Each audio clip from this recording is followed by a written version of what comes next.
Chit fund মজাব উঠেছে, যাদের নামাজে অজু করতে হয় না, তো মাঘ মাসে তো ওইদিকেই ভর্তি হবে।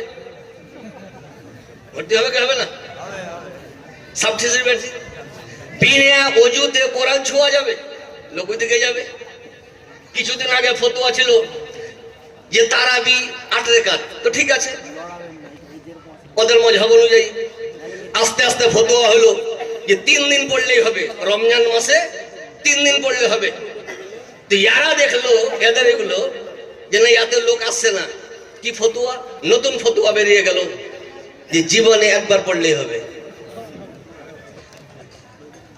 এখন নতুন ওদের ফতোয়া হলো আমাদের শুধু নয়, সারা পৃথিবীতে মুসলমানদের প্রচলিত বিবাহ হয় ইজাব কবুল দুটো সাক্ষীর মারফতে, হয় না?